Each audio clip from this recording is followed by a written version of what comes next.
A very good morning and Jai Hind students, one and all present here. And this is Amit Kumar Gautam and you are watching my lecture of class 8th. And in the last video we have discussed some question and I very well know some of you are facing the problem while doing these questions. So I explain the questions. Question number 14.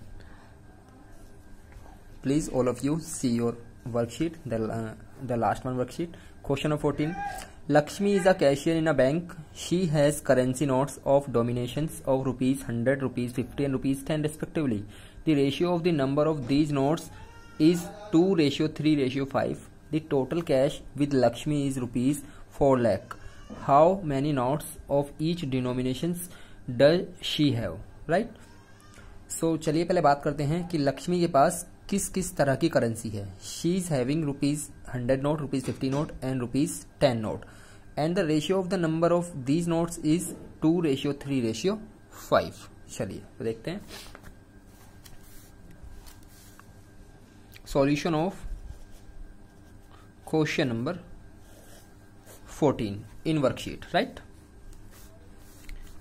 Rupees 100 note. Let the ratio is given. Ratio is 2:3:5. Let 100 rupees notes, number of rupees 100 note equals 2x and number of rupees 50 notes equals 3x and number of rupees 10 notes equals 5x and she is having a total amount of rupees 4 lakh. Total and your total amount is 4 lakh. Right. सो बताइए total amount उसने आपको given किया है 4 लाख. आप 100 rupees के note आपके पास 2x है. Suppose करिए आपके पास 100 रुपीज के 2 नोट्स हैं तो उनकी प्राइस वैल्यू, मार्केट वैल्यू कितनी होगी? It is 200. How? Just multiply the rupees 100 note with the number of note and multiply rupees 50 with its number, that is 3x. and multiply rupees 10 with the number of note 5x. So according to question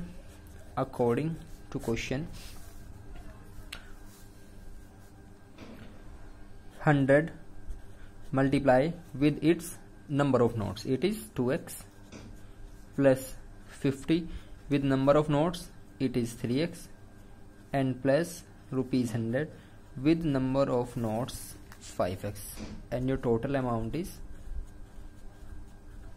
4 lakh. Right? Now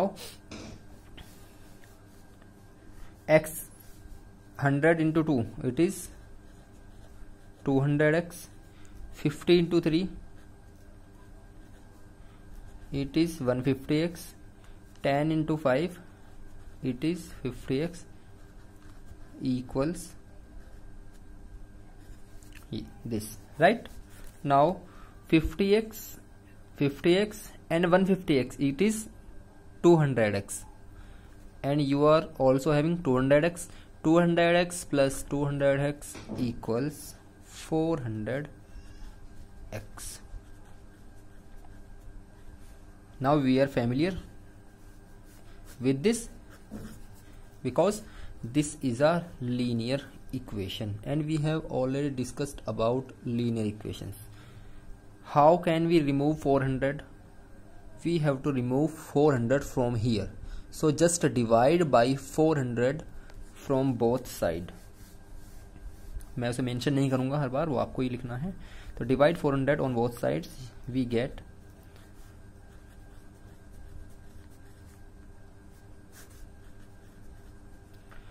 cancel 20 and 4 1 ja 4. So we get from here x equals 1000. That means the number of note rupees 100 rupee note is 2x. It is 2x. and the value of x is what? The value of x is 100. So मैं directly लिख रहा हूँ यहाँ, आप लोग जो समझ में आए वो लिख लीजिएगा.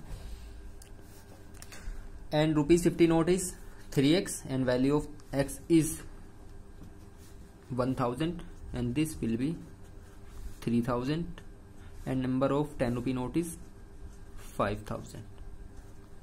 So इस तरह आप सॉल्यूशन और आंसर्स फाइंड कर सकते हैं. चलिए आगे क्वेश्चन में मूव कर. Now question number 15. Please see your worksheet. आपको लास्ट टाइम एक वर्कशीट दी थी, उसका क्वेश्चन नंबर 15 है. जरा क्वेश्चन अच्छे से रीड करना है. I have a total of ₹300 in coin of denominations of ₹1, ₹2 and ₹5. The number of ₹2 coin is 3 times the number of ₹5. The total number of coin is 160. How many coins of each denominations are with me? Right? चलिए आगे बात करते हैं. We are given a total amount. Total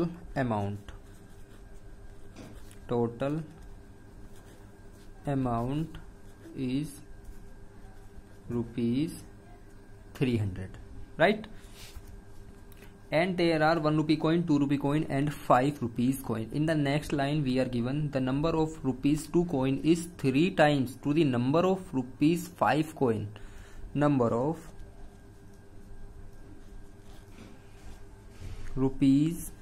₹2 coin equals 3 times to the number of ₹5 coin, right? So number of ₹5 जो coin है उसके कुछ late कर लेते हैं. चलिए लेट करते हैं. Suppose it is x, right? तो 3 into x, this will be 3x. That means number of ₹2 coins. Number of 2 rupees coin we are having 3x, or as we supposed number of ₹5 coin is x. ₹5 के x coin है, ₹2 के 3x coin है, and in the question the total number of coins, total number of coin, it is 160. Total number coin का meaning जानते हैं आप लोग क्या होगा? उसमें 2 रुपी के कॉइन भी होंगे, 5 रुपीज के कॉइन भी होंगे और आपके 1 रुपीज के कॉइन भी होंगे. That means 1 rupee coin, ₹1 coin plus ₹2 coins plus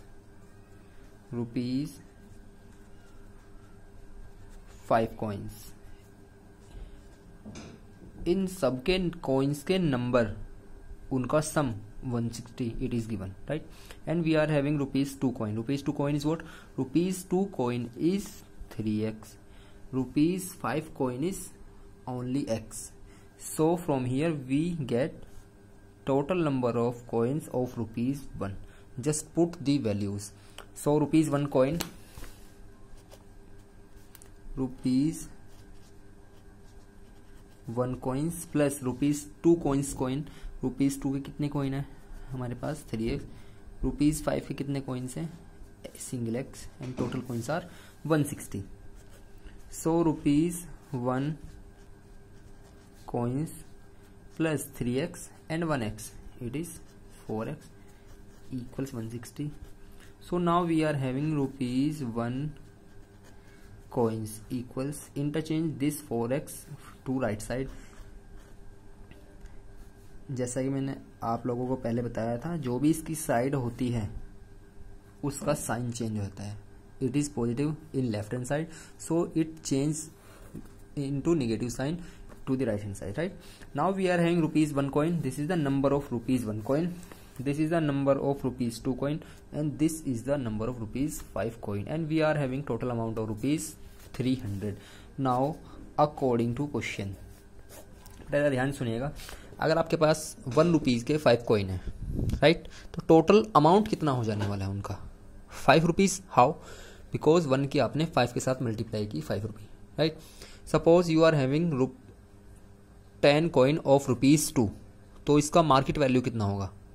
₹2 के 10 कॉइन अगर आपके पास है तो मार्केट वैल्यू 20 होगी। कैसे होगी? 2 की मल्टीप्लाई आपके 10 के साथ की। इसी तरह हमारे पास में ₹1 के कितने कॉइन है? 160 माइनस 4x, तो ₹1 के कितने कॉइन है हमारे पास? 1 इंटू 160 माइनस 4x प्लस ₹2 के कितने कॉइन है? ₹2 के हमने फाइंड किए थे, it is 3x, because total number of ₹2 coin is 3 time to the total number of ₹2 coin 5, and हमने एज्यूम किया था ₹5 के कितने कॉइन है we are having, it is x, and total value is 300. It is given in the first line of the question. Now multiply all the quantity, we get 160 minus 4x plus 3 2 जा 6x plus 5x equals 300. So watch carefully. It is negative 4x, it is 6x, it is 5x, plus 6x and plus 5x, it is plus 11x. 11x से आप minus 4x करोगे तो कितना बच जाएगा जरा बताइए? Minus 4x plus 11x, it is positive 11x, it is negative 4x. It changes to positive 7x, right? Interchange 160 to the right side. 7x is positive, it is positive right now. 160. Subtract 160 from 300, you will get 140.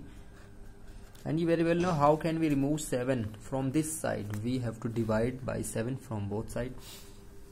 Divide by 7 for both sides, we get x equals 140 by 7, and 7 1 just 7, 7 2 just 14. So we get from here x equals 2n, and we suppose x is total number of ₹5 coins. So on the basis of ₹5 coin, we can get the total number of ₹2 coins. ₹2 के कितने coins है? We are having ₹2 3 coins. It is 3x, and the value of x is 20. This means 26 3 is 60 coin, and on the basis of this we get ₹1 coin, and ₹1 coins are 160 minus 4x, 160 minus 4 into 20, 160 minus 80, and 160 minus 80 is again 80. So this is the total number of coin of ₹1. So these are the required answer, right? Let us check the answer is right or wrong. चलिए देखते हैं. X is what? X आपका ₹5 का coin, right? और ₹2 के कितने coin आए आपके? 60. तो क्वेश्चन ने तो पहले ही कहा है आप लोगों को कि ₹2 का जो कॉइन आया है 60, वो 5 का कितना है? It is 3 time to the total number of ₹5 coin 5. Now rest of the questions you have to do yourself in your fair copy. Now we are moving to another concept, and your new concept is solving equations having the variable on both the sides. इस बार जो हम equation solve करेंगे, जो उसमें variable होगा वो आपके दोनों तरफ होगा, राइट साइड में भी और लेफ्ट साइड में भी. चलिए तो बात करते हैं नेक्स्ट कंसेप्ट की. Our next concept is, what is our next concept? It is solving equations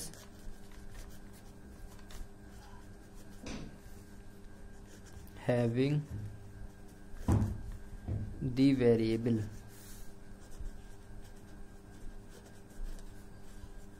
on both the sides. So let's start. We learn this topic by taking an example, and your first example is, suppose this is your first example, 2z minus 3 equals 4z plus 5. Just see the variables, only variable. It is 3z and it is 4z. आप इस 3z को interchange कर सकते हो उस तरफ भी, आप इस 4z को इस तरफ भी कर सकते हैं। There is no restriction while doing this question, right. So मैं 3z को उधर इंटरचेंज करने वाला हूँ। वाई? बिकॉज 3x की वैल्यू 4z से लेस है, 3x 4z की कंपेयर में लेस है, तो इसलिए मैं 3z तो उधर इंटरचेंज करने वाला हूँ, राइट। और जो मेरा उसके बाद, चलिए पहले इतना करते हैं, बाद में देखते हैं बाकी क्या बचने वाला है। जब आपने 3z को उधर चेंज कर दिया, इधर क्या बचने वाला है? लेफ्ट साइड में इधर बचने वाला है आपका -3। उधर आपके पास था 4z + 5 और आपने 3z को इधर से इधर ले लिया, it is -3z, right. This is 4z and it is -3z। तो कितना बचने वाला है आपके पास? 1z + 5 and -3। Variable is what? Variable is z। 5 कोई ना वेरिएबल है, 5 इज कांस्टेंट, तो 5 को इधर शिफ्ट करिए। और जब भी किसी वेरिएबल को या कांस्टेंट को शिफ्ट करते हैं, उसकी साइड चेंज करते हैं, उसके साइन ऑलवेज चेंज करते हैं। तो 5 का साइन कैसा है? पॉजिटिव। जब आप इसे इधर लाने वाले हो तो इसका साइन कैसा हो जाने वाला है? Negative. It is z। -3 and -5, this is -8। So the value of z is -8, right. चलिए इसके मैं और एग्जांपल आप लोगों को दूंगा कि आप लोगों का कंफ्यूजन और किसी तरह का जो भी मतलब डाउट्स हैं वो सब क्लियर हो जाएं। 2y - 1 = 14 - y। अब जरा यहाँ बताइए किस वेरिएबल को किस तरफ ले जाएं। तो कोई रेस्ट्रिक्शन नहीं है, आप 2y को इधर लाते हैं तो भी ठीक है, इसको इधर लाते हैं तो भी ठीक है। मैंने दोनों तरीके से आंसर फाइंड करूंगा और दोनों आंसर को सेम लाएंगे। देखिए जरा कैसे, हाउ। पहले 2y को हम उधर चेंज करेंगे, तो इधर क्या बचने वाला है आपका? -1 equals, this is 14 - 1।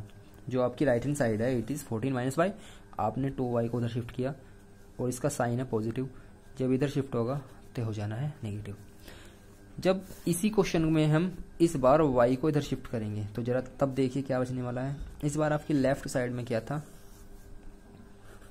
2y - 1, right. When we change y in the left hand side, the sign will be changed with positive sign, right। चलिए इसे देखते हैं। -y and -2y, it is -3y and -1, right, and variable is 3y, 14 is not variable, so change this with this, -14 and -3y, same 2y and y, it is now 3y, -1 equals 14, 3y, 1 को उधर change करिए, 14 + 1, सो 3y equals 15। Again in this 14 and -1, it is -15 equals -3y, minus cancel, and you very well know how remove 3 from this side. Just divide 3 by 3 from both the sides, you will get 15 by 3 and y equals 3 5 15. In this side again divide by 3 both the sides, you will get 5, y equals 50. तो किसी तरह का कोई restriction नहीं है, कोई question को फर्क नहीं पड़ने वाला है कि आप किसको कहाँ चेंज करते हैं। इसको यहाँ चेंज करिए, इसको यहाँ चेंज करिए, कोई फर्क नहीं पड़ता है, वैल्यू सेम आनी है। y is 5 and y is 5, no matters कि आप कौन सा मेथड अपनाने वाले हैं, राइट। चलिए तो एक क्वेश्चन और देखते हैं जरा। Take another example, 2a by 3 + 1 equals 7a by 15 + 3. What are the variables? a and a both are the variables. So ऐसा करते हैं, इसको इधर लाते हैं, बाकी कुछ चेंज नहीं करना है क्वेश्चन में। 1 जहाँ है वहीं रहेगा, जहाँ है वहीं, इक्वल जहाँ था इक्वल वहीं रहेगा, 7a by 15 जहाँ है वहीं रहना है, 3 जहाँ पर है वहीं। हमने चेंज क्या किया क्वेश्चन में? चेंज किया आपने 2a by 3 को यहाँ से यहाँ लेकर आए, -2a by 3, राइट। ये 3 है, एक्स्ट्रा सा लग रहा है, चलिए इसे भी चेंज करते हैं। तो 1 minus 3 equals 7a by 15 minus 2a by 3. You very well know how can we solve this by taking LCM. So take LCM of 15 and 3.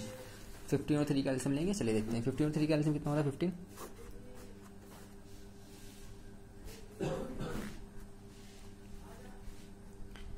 7 है, 3 5 जा एंड 5 2 जा 10 है. 7a minus 10a, it is minus 3a by 15 equals minus 1 minus 2 minus 3 equals minus 2, it is minus 2 and 3 1 जा 3, 3 5 जा 15. This is what? This is minus a by 5 equals minus 2. Minus minus cancel, cross multiply 2 with 5, multiply 1 with a. You get from here a equals 5 2 ja 10. The value of a is what? The value of a is 10. And your last example is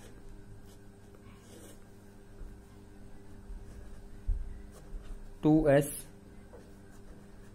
plus 5 by 3 equals 26 by 3 minus s. Right.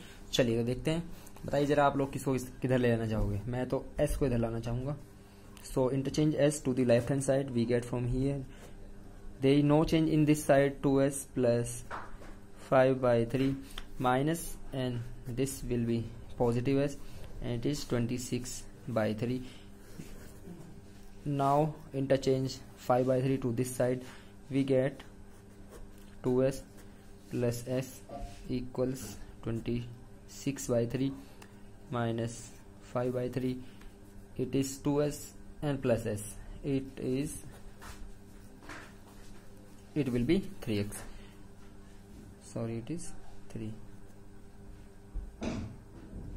Again take LCM of 3 and 3. You get the LCM is 3, and when LCM is same, the above quantity will also be same. 26 minus 5, 26 minus 5, it is 21. 21 by 3.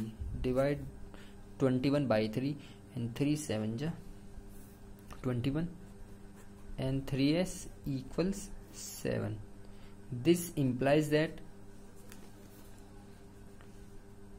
it is 3s equals 7. How can we remove 3 from here? Divide by 3 from in the both side. 3s equals 7. Divide by 3 of both the sides. 3 3 cancel. So we get from here s equals 7 by 3. This is your required and final solution. Now today's topic is over and मैं आप लोगों को आज कोई worksheet नहीं दे रहा हूँ because आपकी जो लास्ट टाइम वर्कशीट दी थी वो भी शायद पेंडिंग होगी. अभी मैंने इसके कुछ क्वेश्चंस आप लोगों को जो प्रॉब्लम्स थी, जो मेन प्रॉब्लम थी, मैंने वो आपको सोल्व करा दी है. उसके अभी भी कुछ क्वेश्चंस बचे हुए हैं तो वो सभी आपको करने हैं, होमवर्क के बेसिस पे करने हैं. अगर आप लोगों की उसके बाद भी कोई प्रॉब्लम्स निकलती हैं तो आप मुझे बता सकते हैं, कॉल कर सकते हैं. मैं नेक्स्ट वीडियो में कोशिश करूंगा कि वो क्वेश्चंस भी आप लोगों को क्लियर करा दूं. राइट. इसलिए आप लोगों को आज कोई वर्कशीट नहीं मिल रही है. जो भी वर्कशीट मिलेगी आप लोगों को कल वर्कशीट मिलेगी. राइट. चलिए इसी के साथ जय हिंद to all. Stay home and stay safe. Thank you.